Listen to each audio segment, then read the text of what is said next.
Gaji pokok PRT di Taiwan. Nah, jadi gaji kita di Taiwan itu kisaran 17.500 sampai dengan 18.000. Jadi kisaran antara kurang lebih 9 juta. Kerjaannya itu kerjaan pembantu rumah tangga, kira-kira ya kayak gitu. Menjaga orang tua. Halo, assalamualaikum teman-teman, welcome back to my YouTube channel. Balik lagi bersama saya Yayu Jayo, jeng jeng jeng jeng. Nah, ini ceritanya gajian ya, alhamdulillahirobbilalamin. Nah, aku ini gajian itu masih kontrak lama ya. Kontrak baruku itu bulan depan. Terus kalau misalkan ada yang nanya, kalau kamu memperpanjang kontrak itu bayar atau enggak? Aku cuman bayar uang KTP 3 tahun 3.000 NT. Cuman bayar itu toh, selain itu enggak bayar. Tapi setiap agent itu beda ya. Kalau Mbak Wati depan rumahku tuh bayar 6.000 untuk agent. Nah, ini aku akan membahas gaji pokok PRT di Taiwan, sektor informal atau sektor pembantu rumah tangga kayak aku. Ini gaji aku itu sesuai ketentuan pemerintah yang ada di Taiwan. Terus aku tak bilangin ya, gaji aku itu 17.000 NT. Terus kalau di Taiwan ini ada uang lembur ya. Dalam 1 minggu itu uang lemburnya itu per harinya itu 1 hari gaji kita. Gaji kita di Taiwan itu 1 harinya itu 567 NT. Kalau dalam 1 bulan itu ada 4 minggu, kita kalikan 4. Kalau di dalam 1 bulan ada 5 minggu, kita kalikan 5. Terus setelah ditambah uang lembur itu, terus dikurangin uang askes. Askes itu uang kayak uang kesehatan kita yang ada di Taiwan. Kalau yang dulu itu 335, uang itu bisa naik setiap tahunnya, itu pemerintah yang ngatur. Dan setiap bulan kita ada potongan agent 1.500 NT wajib. Terus kalau misalkan kita di Taiwan itu, kayak misalkan kita medical kesehatan, itu juga uang kita, pasporan itu juga uang kita, semuanya itu uang kita. Tapi tergantung juga ada majikan yang baik mau bayarin pembantunya, tapi itu kayak tergantung your lucky ya, tergantung keberuntungan kita masing-masing.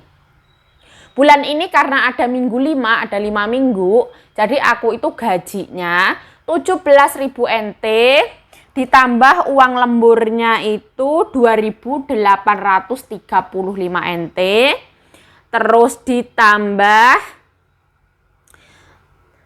17.000 NT ditambah 2.835 NT, jadinya 19.835 NT, dikurangin uang askes 335 NT, ketemunya 19.500, terus dikurangin uang agent 1.500. Terus kemarin itu aku juga medical 2.000 NT itu pakai uangku sendiri, tapi untung aku masih punya uang yang bulan lalu. Jadi ini gaji aku ini masih utuh. Bulan ini aku nerima gaji itu 18.000 NT, kita hitung ya. Loh, kenapa kanjeng nyonyamu nggak kamu video? Kanjeng nyonya nggak mau di video, nggak boleh di video, itu privasi majikan. Kalau misalkan majikan nggak mau di video, ya jadi di video, itu kan privasinya orang. 1, 2, 3, 4, 5, 6, 7, 8, 9, 10. 1, 2, 3, 4, 5, 6, 7. 7.000 NT. Terus ini 500 NT. Ini 100-an 5 biji. Ini 1.000 NT juga. 1.000. Jadi totalnya semua 18.000 NT. Alhamdulillah ya. Jadi kayak kita ini TKW Taiwan tuh gajinya itu kisaran 17.500 sampai dengan 18.000 NT. Itu gaji standar pemerintah yang ada di Taiwan. Tapi ada juga yang mbak-mbak yang gajinya 25.000, 30.000. Itu tuh ya alhamdulillah, itu ya berarti majikannya baik, kayak rezekinya kita setiap orang itu punya garis rezeki masing-masing. Aku bersyukur ya kalau misalkan teman-teman aku ada yang ditambahin 2.000, ada yang ditambahin 3.000, ada yang ditambahin 5.000. Tapi biasanya itu sesuai pekerjaan, misalkan pekerjaannya agak berat, masaknya agak banyak karena keluarganya banyak. Mungkin yang jaga 2, kakek sama nenek kayak gitu. Ya itu tergantung kayak your laki lah. Terus aku tiap bulannya ada libur apa enggak. Kalau di Taiwan itu libur itu susah banget ya menurut aku ya. Kalau di Hong Kong itu kan memang setiap tanggal libur boleh libur kayak gitu. Tapi kalau di Taiwan ini tergantung majikan juga. Ada yang libur bebas. Kalau majikan aku, kanjeng nyonya aku itu nggak suka aku keluar ya. Kanjeng nyonya itu sukanya misalkan aku izin sebentar, misalkan ke pasar. Nggak usah kayak libur 1 hari. Apalagi sekarang itu musim COVID. Kan kanjeng nyonya aku itu wes ibaratnya itu wes sepuh. Terus aku takutnya kayak COVID itu kan nggak kelihatan. Nanti takutnya aku membawa virus itu pulang ke kanjeng nyonya kayak gitulah. Pikirannya itu kayak yang gimana ya, terlalu jogo-jogo kayak gitulah. Ibaratnya eman gitu loh, eman kanjeng nyonya hartane oke, terus kalau sampai kenapa-napa kan sayang banget kayak gitulah. Bu aku juga nggak vaksin karena takut gimana ya, takut kalau terjadi apa-apa ibaratnya seperti itu kayak kakek, gara-gara vaksin kakek berpulang ke rahmatullah. Tapi itu bukan karena vaksin, tapi salah satu penyebabnya itu. Terus bagaimana caranya Yayu ini mengatur gaji? Nah, aku mengatur gaji itu biasanya aku ngambil uang jajan 2.000 sampai 3.000 NT ya, karena di sini tuh apa-apa mahal. Kita juga butuh makan, butuh pulsa, butuh jajan. Ya gimana ya, kita harus mencintai diri kita, nggak yang kita kerja keras banting tulang, tapi kitanya sendiri, ibaratnya kita tidak membahagiakan diri kita sendiri, itu sayang banget ya. Yang namanya hidup itu kita nggak ada yang tahu. Kita di sini menggenggam terlalu erat, terus kita nggak ada yang tahu umur kan ya, kasihan diri kita harus mencintai diri kita. Terus kalau aku ngambilnya itu kalau nggak 2.000 ya 3.000, tergantung keadaan. Soalnya aku beli pulsa juga ya, pulsa internet itu 1 bulan 600 NT unlimited untuk 1 bulan. Jadi ya ambil 2.000 lah, kisaran 2.000 kurang ini biasanya. Ya wes aku genepin, aku ambil 3.000 dalam 1 bulan. Di sini tuh apa-apa mahal ya. Gaji segini tuh ibaratnya kayak kalau misalkan kita berfoya-foya, gaya hidup kita itu terlalu wah, ini gampang banget hilang ya. Kayak misalkan kita beli sepatu 4.000, kita beli tasnya 2.000, terus kita shopping, kita wah, nggak mau makan di rumah, pengennya makan makanan yang wow kayak gitu. Wah, ini uang ini tuh cepet banget hilangnya, set kayak gitu. Terus aku punya tanggung jawab, setiap bulan itu aku kirim ke orang tua ya. Jadi aku kirim ke orang tua itu kisaran minimal itu 5.000 ya, 2 juta ya. Itu biasanya sih kurang. Aduh, gak popo, ini untuk orang tua ya. Orang tua itu ibaratnya kalau kita memuliakan orang tua kita, Gusti Allah itu memberikan ridho ke kita. Ibaratnya rezeki kita itu dilancarkan, kita diberikan kesehatan, kekuatan, kesabaran, nikmat penglihatan, nikmat pendengaran, nikmat kesehatan. Alhamdulillah. 1, 2, 3, 4, 5. Ini kisaran 2 juta untuk kanjeng nyonyaku yang mbok kandungku ya. Ini untuk mbok kandungku. Kadang itu yang namanya orang tua ya di kampung apa-apa mahal. Misalkan ini wes dikirim, nanti tengah bulan minta lagi, dikiranya kita gajiannya setiap hari, palingnya aku juga paham. Nah tapi ya suara apa-apa, karena orang tua kita, tanpa orang tua kita tidak akan menjadi diri kita yang sekarang. Ibu kita mengandung kita 9 bulan, disusuin, pas dilahirno itu sakit banget pasti, aku juga nggak tahu. Terus disusuin, nggak tidur malam-malam, kita harus mikirin sampai kayak gitu ya. Orang tua kita yang membesarkan kita, kayak nyekolahin kita. Orang tua kita itu pasti di dalam pikirannya itu pengen anaknya jadi orang yang pinter. Terus syukur-syukur kalau anaknya itu bisa berbakti ke orang tua seperti itu. Terus ini orang tua sama aku uang jajan. Nah, kita di Taiwan itu juga harus punya tabungan. Tabungan itu masa depan kita ya. Yang namanya kita kerja jangan yang huru-hara, foya-foya itu enggak. Kita harus punya tabungan. Sebenarnya yang nomor satu itu untuk nabung ya, untuk masa depan kita. Misalkan kita punya tabungan dari gaji kita itu harus difokuskan kalau misalkan 50% atau 70% dari gaji kita. Tergantung kebutuhan kita ya. Setiap orang kebutuhannya beda-beda dan kita memulainya itu dari jarak tempuh yang berbeda-beda. Kalau misalkan aku ini memulai benar-benar dari nol yang kecil.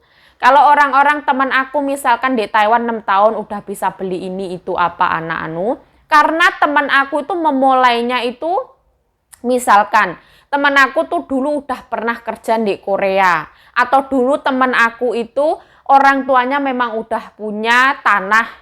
Jadi teman aku tinggal bangun rumah. Terus teman aku juga nggak usah kayak yang tiap bulan kirim ke orang tuanya. Jadi setiap orang itu punya punya masanya masing-masing. Kalau aku ya sampai garing tenggorokanku. Kalau aku ya masanya ya seperti ini, aku ya bersyukur alhamdulillah. Wes ora apa-apa lah. Yang namanya kita hidup, kita punya jalan cerita masing-masing. Tapi kita harus percaya kalau kita itu punya masanya masing-masing. Yang penting itu kita mau berusaha, berdoa, berpikir positif dan selalu bersyukur ya. Belajar itu ya, belajar law of attraction ya, hukum tarik-menarik. Kalau kita itu harus selalu berpikir positif, bersyukur, kayak gitulah. Seperti itu kira-kira, mbuh aku kurang ngerti ngomong apa. Terus setelah itu kita nabung, kita harus nabung. Terus kita juga harus ngamal ya, kita ibaratnya sodakoh. Kalau sodakoh di sini udah dibahas ya. Misalkan kita gajian pasti ada uang kita yang harus disedekahkan. Terus kita harus nabung kan, ya benar. Kalau aku nabungnya itu di bank sini ya, karena aku ngerasa kalau misalkan kita kerja keras, terus kita ngelihat buku tabungan kita itu kayak kita seneng banget, kita punya kebanggaan tersendiri kayak gitulah. Selain kita bisa ngasih ke orang tua, selain kita masih bisa berbagi, terus kita masih bisa untuk diri kita sendiri, kita bisa untuk nabung, jadi uang kita itu tertata. Jadi nggak yang kayak kita, wah uang kita itu musnah, berantakan, pokoknya kita buru senengin di Taiwan, kayak gitu, jangan ya. Karena kita di Taiwan ini nggak selamanya, masa kita sampai tua mau jadi pembantu di Taiwan kan yosora, gak etis ya, nggak boleh kayak gitu ya. Kayak misalkan aku ini ya cita-citaku di Taiwan ya kira-kira maksimal 12 tahun atau 10 tahun kayak gitu. Terus kalau misalkan ada yang nanya, loh caranya kerja di Taiwan itu kayak gimana?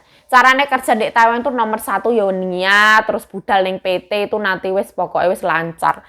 Lihat di Google ya, aku untuk menjelaskan itu susah ya, piye. Terus nanti kalau misalkan di PT itu pasti akan diarah-arahkan. Aku nggak tahu ya sekarang proses PT itu kayak gimana, aku juga kurang tahu. Kalau misalkan ada yang nanya, yuk kamu dulu di PT apa? Aku di PT LBBA, Lintas Benua Berkat Abadi yang ada di Sidoarjo.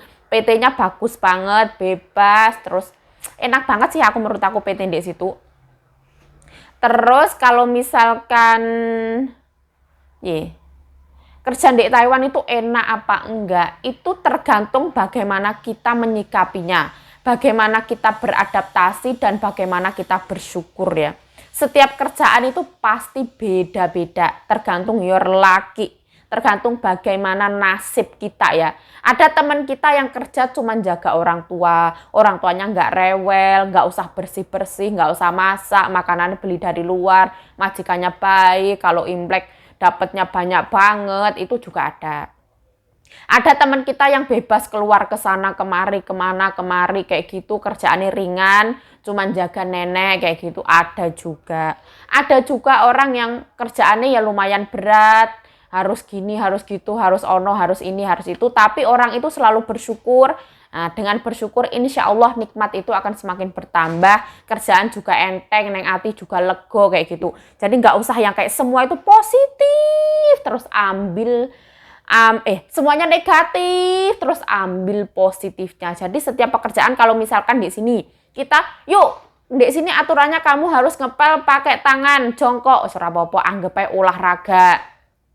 Di sini kamu harus bangun dari jam 7, nanti istirahat kira-kira jam 2, jam 3. Kalau ada waktu ya istirahat, kalau nggak ada waktu ya jo istirahat. Ora popo. Anggap aja itu sebuah nanti kayak habit untuk kita. Kayak kita itu jadi manusia yang lebih aktif lagi. Terus kalau misalkan kita nggak boleh keluar-keluar, kita sama majikan nggak boleh yang kayak belayangan kemana-mana. Ya wes positif thinking aja, mungkin nanti uang kita jadi utuh, terus kitanya itu jadi nggak yang jadi pergaulan bebas, terus kitanya lebih kreatif di rumah seperti itu. Jadi ambil positif aja lah. Kalau kita berpikirnya negatif, hal negatif juga akan menarik kehidupan kita kayak gitu loh, tertarik untuk masuk ke dalam kehidupan kita seperti itu. Nah kira-kira ya wes kayak gini gajinya, kira-kira ya kayak gini. Setiap orang punya caranya untuk membaginya gaji masing-masing, tapi yang penting kalau menurut aku kita harus punya tabungan. Ojo lali karo wong tua, terus kita juga harus membahagiakan diri kita sendiri. Nah, kita jangan lupa juga untuk berbagi seperti itu. Ya wes lah, kira-kira videonya seperti ini. Ya mohon maaf kalau misalkan dalam satu video ini aku kurang jelas untuk memaparkan gaji rinciannya kurang jelas, ya mohon dimaafkan yang sebesar-besarnya. Terus kalau misalkan setiap orang kalau misalkan punya selisih gaji itu wajar banget, paling selisihnya juga beda. Ini kontrak lama ya, nanti kalau kontrak baru untuk bulan depan aku bakal update. Untuk bulan depan itu kayaknya aksesnya naik, askesnya naik. Kalau ini askesnya itu masih askes lama. Ya wes, saya Yayu Cahyo mengucapkan terima kasih yang sebesar-besarnya telah menonton video ini. Mohon maaf kalau ada salah kata, salah tingkah, salah laku, salah perbuatan, mohon dimaafkan. Stay healthy, stay positive thinking, selalu bersyukur. Bye-bye. Yayu Cahyo mengucapkan terima kasih yang sebesar-besarnya untuk dukungan kalian semua. Saya mengucapkan terima kasih yang sebesar-besarnya dan mohon maaf yang sebesar-besarnya. Semoga kita semua dalam lindungan Allah Subhanahu wa taala. Kita diberikan nikmat kesehatan, nikmat kekuatan, nikmat keberkahan, nikmat keberlimpahan, nikmat kesejahteraan. Semoga ya sukses di dunia, ya sukses di akhirat. Amin amin ya rabbal alamin. Bye bye, sarange.